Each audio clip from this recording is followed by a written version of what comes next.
Assalamualaikum warahmatullahi wabarakatuh. Saya Misbahul Hadi dari jurusan Hukum Tata Negara dari Lighting 14 dengan mata kuliah Perbandingan Hukum Tata Negara. Baiklah, pada kesempatan ini saya akan menjelaskan terkait pertemuan kita pada pertemuan ketiga dan keempat beberapa minggu yang lalu, dengan judul struktur dan pola ketatanegaraan dalam berbagai aspek. Baiklah, di sini saya akan menjelaskan tentang struktur ketatanegaraan. Dalam hal itu, beberapa tokoh menyimpulkan. C.F. Strong, beliau menyimpulkan pola struktur atau ketatanegaraan suatu negara dapat diketahui dari konstitusi atau undang-undang dasarnya. Pola struktur dan ketatanegaraan pertama kalinya ditemukan oleh Plato dan Aristoteles yang melakukan studi perbandingan terhadap 158 konstitusi. Mereka menyimpulkan bahwa setiap negara bergerak, yaitu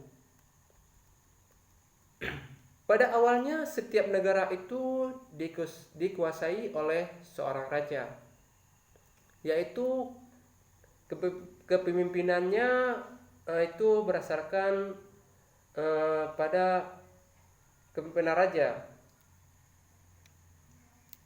Yang kedua, ada saatnya orang yang mempunyai sifat yang baik untuk memegang kekuasaan tidak ada lagi, dan akhirnya diganti oleh orang yang lebih mementingkan kekuasaan daripada kepentingan rakyatnya.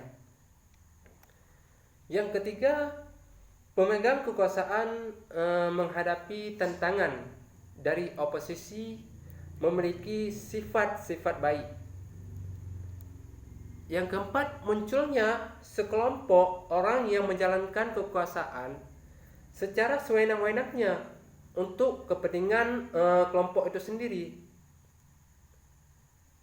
Kemudian rakyat sangat marah melihat pemerintah sangat korup.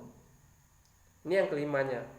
Dari sinilah muncul demokrasi tersebut. Kemudian saya akan menjelaskan struktur ketatanegaraan menurut Maurice Duverger. Menurut beliau, penguasa itu dipilih secara bebas. Kemudian beliau menyimpulkan penguasa itu dipilih secara terpimpin, yaitu semua golongan rakyat dipilih dan memilih. Kemudian pemilihan penguasa dilakukan secara plebiscit, yaitu calon-calon yang mengajukan diri. Kemudian pemilihan dilakukan secara autokrasi, yaitu pemilihan dilakukan dengan cara perebutan kekuasaan berdasarkan keturunan, kooptasi, dan lainnya.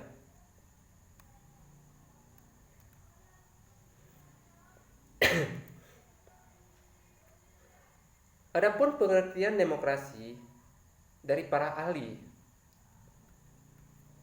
Di sini Joseph Schumpeter, beliau menyimpulkan bahwa demokrasi merupakan suatu perencanaan institusional atau mencapai keputusan politik di mana individu-individu memperoleh kekuasaan untuk memutuskan dengan cara perjuangan komparatif atas suara rakyat. Kemudian Philip Schumpeter dan Terry Lin beliau menyimpulkan bahwasannya demokrasi merupakan suatu sistem pemerintahan di mana pemerintahan dimintai tanggung jawab atas tindakan-tindakan mereka di wilayah publik oleh warga negara yang bertindak secara tidak langsung melalui kompetisi dan kerjasama dengan para wakil mereka yang telah terpilih.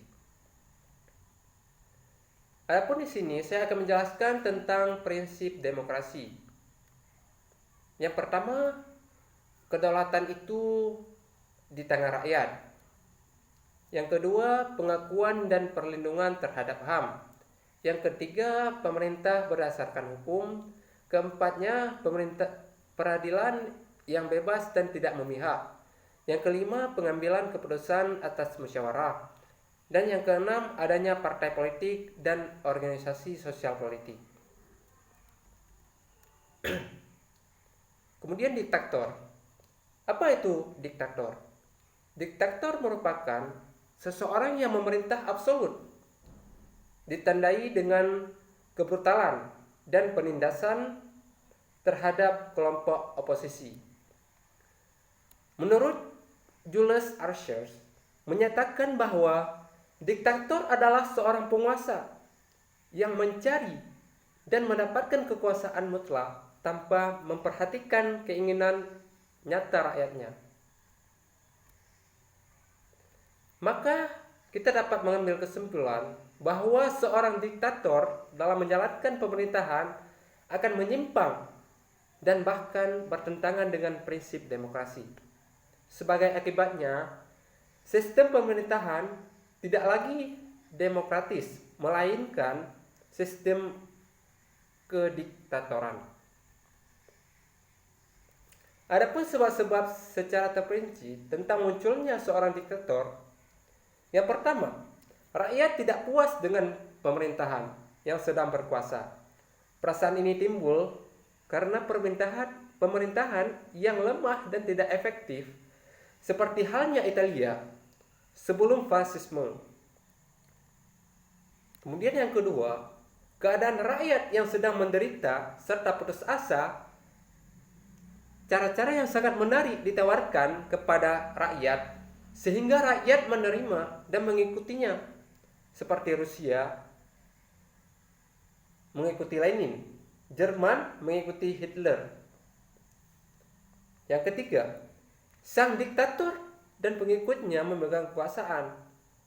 Hal ini dapat terjadi secara legal dan konstitusional, seperti Nazi Hitler yang menguasai kursi parlemen secara mayoritas, atau Mussolini yang dipilih oleh raja sebagai perdana.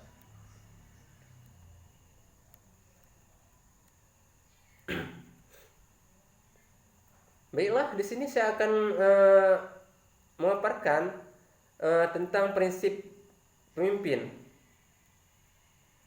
Dalam kediktatoran, ada seorang yang dipersonifikasikan sebagai bangsa dan negara. Hal ini contohnya adalah Hitler yang telah memperkenalkan negaranya pada dunia sebagai orang nomor satu. Pemerintahan negara yang demikian biasanya hancur bersama hancur atau jatuhnya sang diktator itu sendiri. Partai. Sang diktator biasanya didukung oleh partai politik yang didirikannya. Partai ini yang pada mulanya suatu badan konvensional dengan tujuan kegiatan parlementer, akhirnya menguasai pemerintahan serta mengidentifikasikan dirinya dengan itu. Orang-orang partai biasanya menjadi polisi serta pejabat negara, atau dengan kata lain, polisi partai menjadi polisi negara dan orang-orang partai menjadi pejabat-pejabat negara. Politik luar negeri yang agresif. Pada umumnya seorang diktator mewujudkan politik luar negeri secara agresif. Seringkali seorang diktator menjalankan politik luar negeri dengan tujuan untuk menguasai dunia serta mengatasi persoalan dalam negeri.